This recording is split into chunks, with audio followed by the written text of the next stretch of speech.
Hello and welcome to the PhD Life Raft podcast. I'm Emma Brzezinski and today I am talking to the marvellous Eve Grubin. We're talking about developing as an academic writer, and Eve is coming particularly from the perspective of being a poet who then was writing in a more academic framework for her practice-based PhD. So we talk about that journey of development, and we also talk about the elegance of footnotes.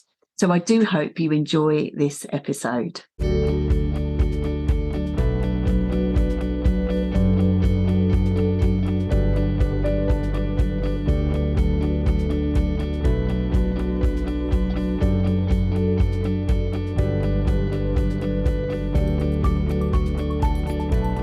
Hello, Eve. Hello. And congratulations, Dr. Eve Grubin. When we first were in touch with each other, you'd submitted, but you hadn't been through the Viva, and I was like, "Talk to me. Let's talk when you're through," because I thought that's such a moment, isn't it, between those two things, and I thought it would be great to have that bit of the story too. I'm so glad that you suggested that I had that. I thought maybe I could do it before the Viva, this interview, but. I think I'm so glad we waited because I feel much calmer now. Well, exactly. I think it's that thing of it, isn't it? It's still not resolved at that moment, and actually, you can tell the story from a different and more secure place. I feel now. Yes, it wasn't resolved. It was like I submitted it, which was such a big deal. Yes, but it wasn't real yet somehow. Yeah. But now it is. Hooray for that. Thank you. So we are going to talk about you. It's all about you today, and your process and your journey through this PhD. Mm-hmm. So let's get right into it, and tell us a little bit about that journey into the PhD and through it and out the other side. Okay. Well, it kind of started when I was living in New York. I'm from New York, and I was working at the Poetry Society of America. I was the programs director, and I was and am a poet writing poetry. And I was interested then in doing a PhD. I wanted to go into studying literature on a deeper level. And I actually started a program at the Graduate Center at the City University of New York. But then, and it was a great place to be because there were also lots of people who had other work and who were artists or writers and maybe in tech and were pursuing an academic career or at least writing, wanting to write a doctoral thesis. But it's different in America because in America you have to take lots of courses. Yes. I know about this. So you take courses and then you take a comprehensive exam. So I took a written exam about a wide range of literature from medieval literature to contemporary. So it's a big exam that you study for. Yes. So I did all of that, and it was actually really wonderful because you really, you got a deep and wide education in literature. But it's so different here because here you go in with your idea that you're going to write about. Yes.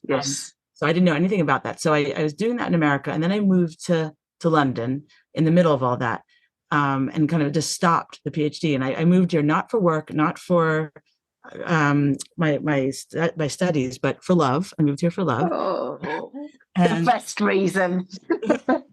So then I was here, and I got a job teaching at the New York University in London, teaching essay writing and creative writing.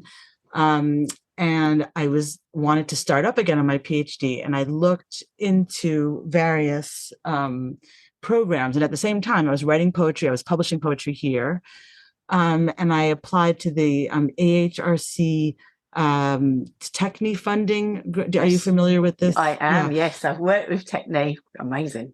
Oh, you did. So it was a very intense process because you have to find a university that wants to work with you. That's in the consortium. Yes. So I had interviews at various universities, and I finally Kingston wanted me. I found someone there at Kingston University who wanted to work with me, and we worked hard on the proposal, and I didn't get it. I did not get the grant.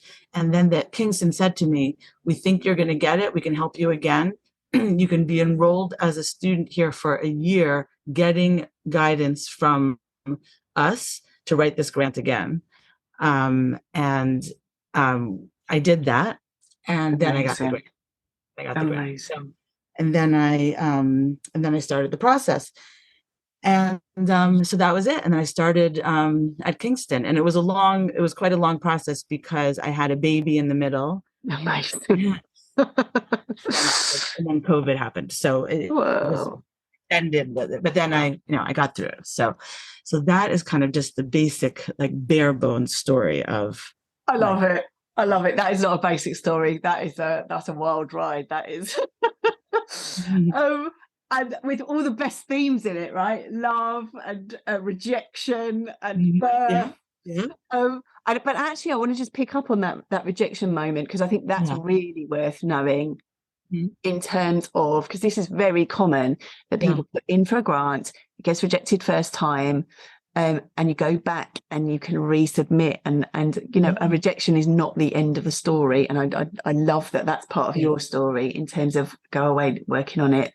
And it didn't stop me somehow. Like, love it. I remember I was disappointed, but I did feel that it was good. Like, I had a good idea. I just, you both have to develop it and make it stronger, but also you have to figure out, what did they want, Yes. what they're really looking for, and they kind of work out some of the technical, issues of, it's not even about I even had one supervisor tell me, just mention a couple of these scholars in your PhD, and that will help. And you don't even have to use them later. They'll just, like you to mention them. You know what I mean? Like that kind of thing. But no, it's strategic. It's a strategic document. Exactly. Absolutely. But I love that. That's a whole nother podcast episode there. Rejection. Yeah. Which maybe we should do that. Right. Thank you for that. Sure. So this is what we really wanted to get into today, in terms of you being a writer, and you already had a craft. You were a poet and a professional writer, but then coming into academic writing, and how the challenges of that shift between your writing practice as it was and the writing practice that you were coming into. So can you tell us a little bit about that? Yeah. So that was a struggle for me. That was probably the biggest struggle, I would say, for my PhD. I mean, besides babies and COVID, and the biggest struggle was figuring out how to be an academic writer. Yes. Because on the one hand, I do have a bit of an academic background. I majored in English. I had a master's in English. I have an MFA in poetry, where I had to do a fair amount of writing. I had and I was doing the PhD at CUNY in New York.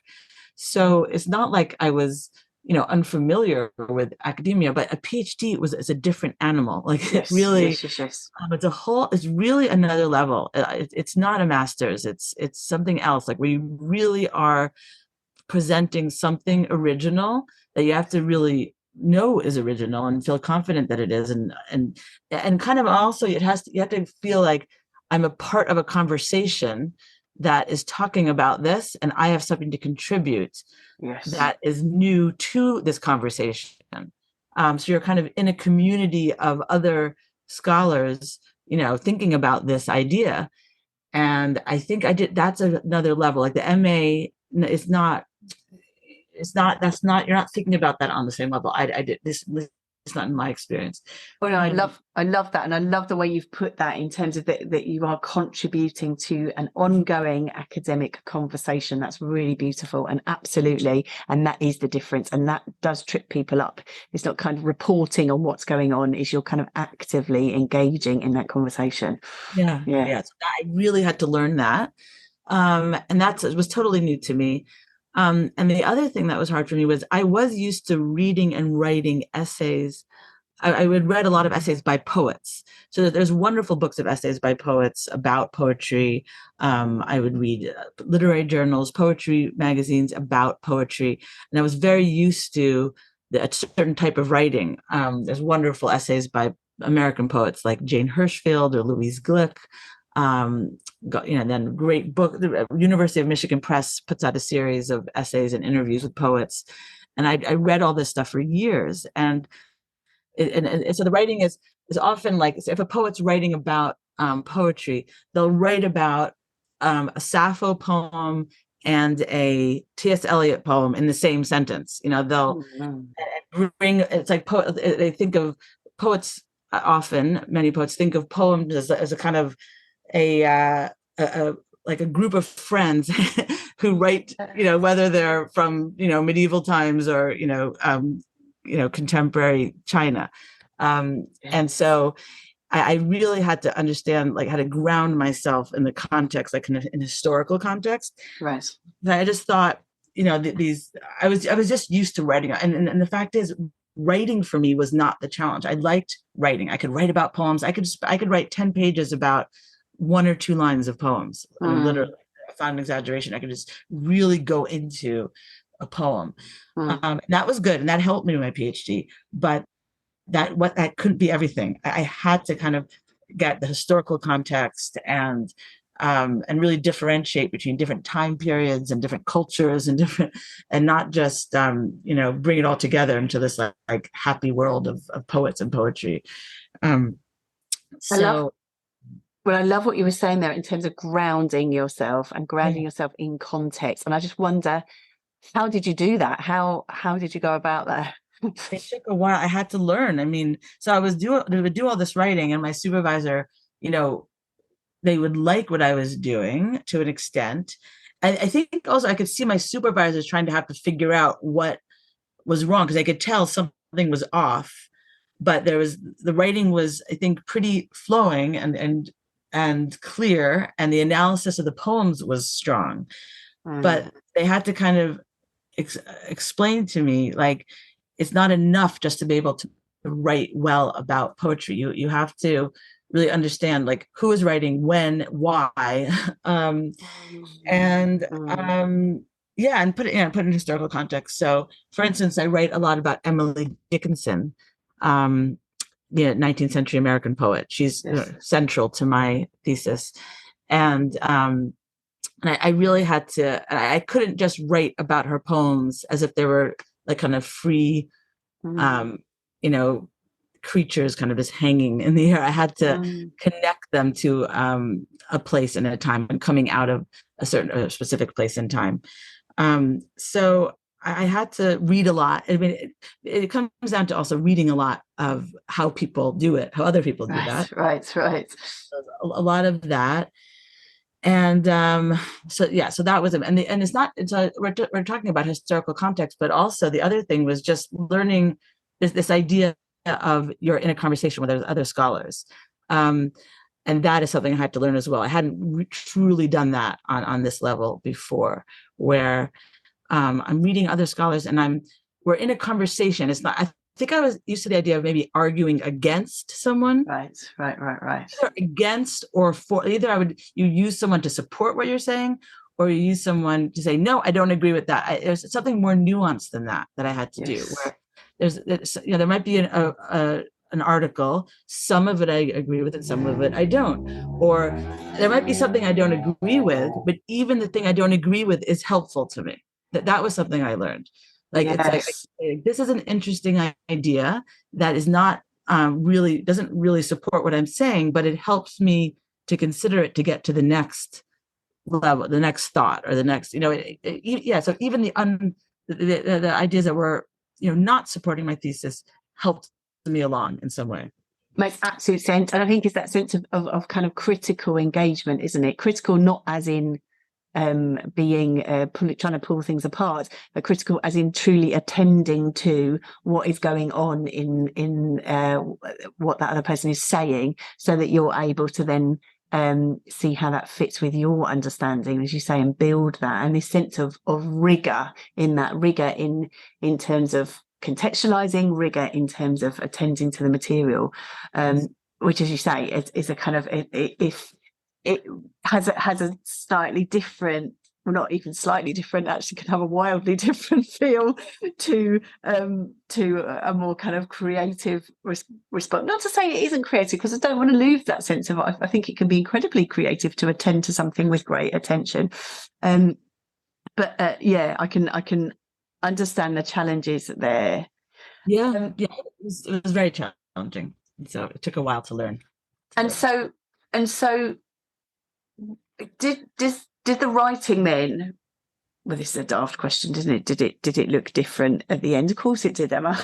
Like, in what way do you feel like you really, that the kind of the writing looked different at the end of that work? It did. Yes and no. I was able to maintain some of the kind of non-academic feel, but then I did have to, but then it was more academic. So it's not like the poetry essays that I mentioned that I was used to reading. I had to really support and like back up everything I was saying. And the more you're supporting and also the use of footnotes, it really made me appreciate like rigorous use of footnotes and bibliography, because you really had to know exactly who said this, where they said it, and look it up. And sometimes you would see, oh, I read an article somewhere where they quote someone, then you look at the original and it's actually not exactly that they misquoted it slightly, or the italics wasn't there, and that actually was important for your argument. You had to like really look at primary sources, and in a way that you don't do when you're writing these other kinds of essays. When you appreciate an elegant footnote, then you know you are an academic. I do. Oh my gosh, yes. And they are elegant. And I made a big mistake, and this is going to, sorry, well, I'm saying one of my top tips. I have to say now, which is just, I didn't do the footnote system in advance. Okay. People now, they have in advance, they're constant, as they're writing or taking notes, they're constantly they're using some program, to yes. And if I did it again, I would definitely do that. But it's definitely a top tip. Yeah. So I spent months in the end, working on my footnotes. But it made me really appreciate the beauty of so many details and to really get them right. Yes. I have to say, my husband is an academic, and he was able to, he's very into footnotes and this kind of thing. So much more than I am. So he helped me to appreciate them. And he would say, like, he would look over my thesis and he would say, wait, but in this footnote, like the commas in italics, or he would say, in this footnote, like, yeah, you need to include a semicolon there instead of a colon. Like, wow, like I never would have noticed these little things. But when you get it right, it looks good. It really, it feels it's important, this stuff. It's like, yes, it is. It's a thing of beauty. So I just want to bring you back to this kind of this duality that you were in terms of being a poet and a writer and an academic writer, and I wonder how you balance those and blended those, and indeed whether you felt it was a balance or a blend, which so there were I think at a certain point I was writing, so it's a practice-based PhD, which means I'm writing a book of poems and a academic thesis, an academic essay. Yes. One thesis, one part is the poems and the other part is the academic essay. So I was always, all the way through, I was writing poems, and I have a poetry group I meet with once a week, and so that was great for this, because I was like, it helped me to keep, I always poem to present at the poetry group. But at a certain point, I realized I was very nervous about the academic thesis. I kind of felt I felt confident about myself as a poet. And I realized at a certain point, this is going to be a book of poems. It's going to be fine. I'm working on it. I know how to do that. So I just kind of took the pressure off of the poems and just felt like I have to figure out how to write this academic thing. And that became like a real focus in my thinking, especially towards the end when I was having to put it together. And so, so in terms of that duality, like that became kind of my main goal, was figuring out how to write this. And the thing I was thinking about the most that was challenging was how to structure it. Right. I Yes. time to figure out really what is it going to look like, what each chapter, like that, that took a lot of time to figure out. And I had to think about it a lot. Even when I wasn't doing it, I found myself like before going to bed at night, not in a overly stressed way, but just thinking, okay, the second chapter can look like this, then the third. I was kind of thinking it through. It just took a lot of that kind of thinking. Yes, yes. And I think that, again, that's good for people to know that that the structure is something that you might play with for a while. Really did. Yeah. And do you have any, because you've already given us one top tip, now I'm going to get greedy. I wonder if you've got any tips. If you've got any tips around the structuring, especially if you are a practice-based PhD. Well, one thing is I didn't fully realize that I would be writing about my own poems. I think that was something that wasn't clear. I think at first I was going to be writing about a subject. It's my poetry. My thesis is called the Poetics of Reticence. So I'm writing about the idea of silences in poetry. Okay, so that's what my academic thesis is about, and my poems reflect, engage with that idea. So in terms of the structure, I didn't realize that one chapter would be about my own poems. I think I found that strange. I never had written about my own poems. And I just felt that was weird, but I had a great supervisor, the poet Siobhan Campbell, who said to me, a chapter has to be about your poems.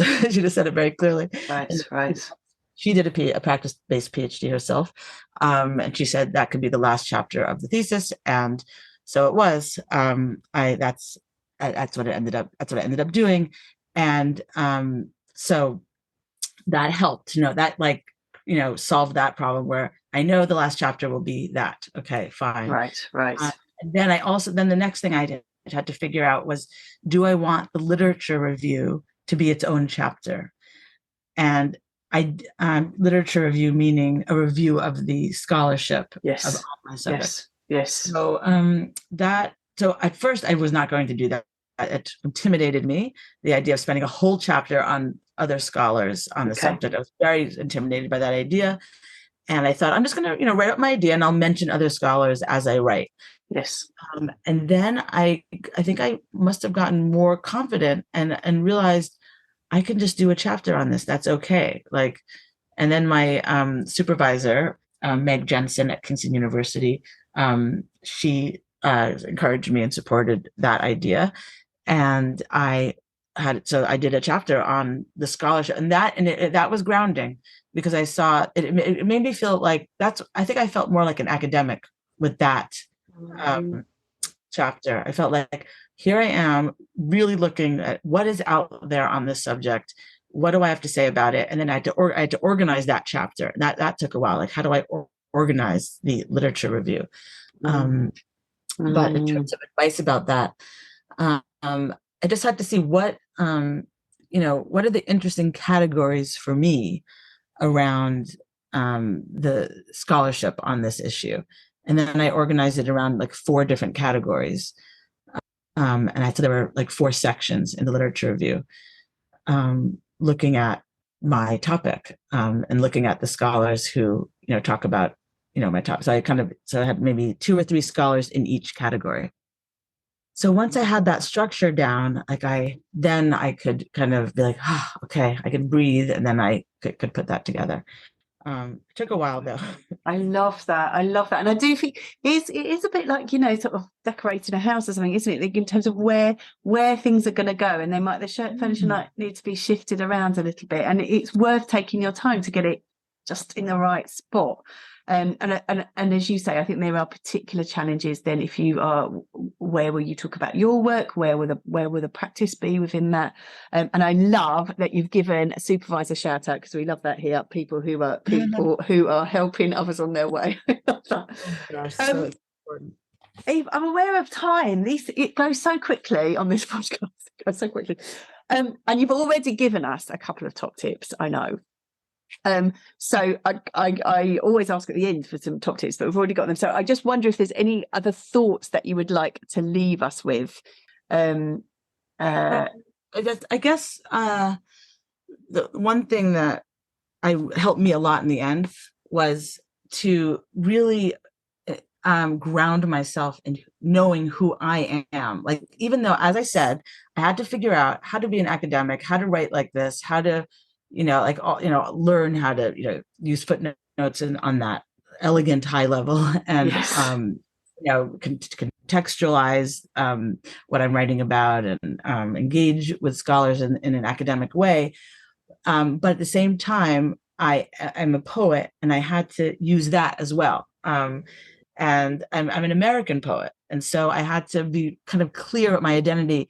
So while like feeling confident about being an academic and learning these academic skills, and kind of embracing them and feeling that's a part of me now, that's a part of who I am, not letting go of my other self, which is a poet and an American.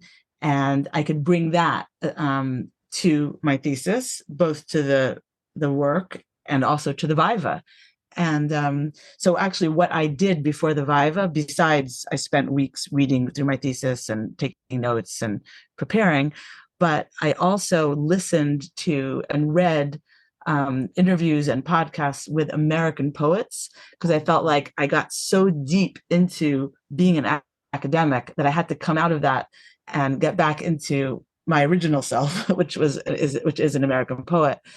And that helped me finally feel like confident, like with both of myself. And so I kind of went into the Viva with both of that, those parts of myself, and it helped me to feel, confident and connected to who I am as an academic and as a poet.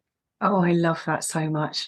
I mean, I think it's that thing, isn't it? Ideally, the PhD means that you become more of yourself. You discover aspects of yourself, you expand yourself. But as you say, you don't want to lose chunks of yourself. Like, this is a really important part of your identity. And I love that you were able to bring both selves to your Viva and clearly smash it. So you are now doctored. Yes. Eve, thank you so much for your time and your generosity in sharing your process with us.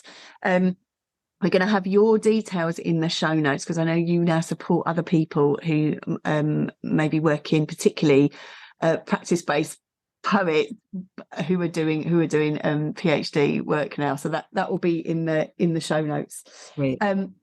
Thank you so much, and congratulations again. Thank you. Thank you so much. I really enjoyed speaking with you. Thank you. And thank you all for listening.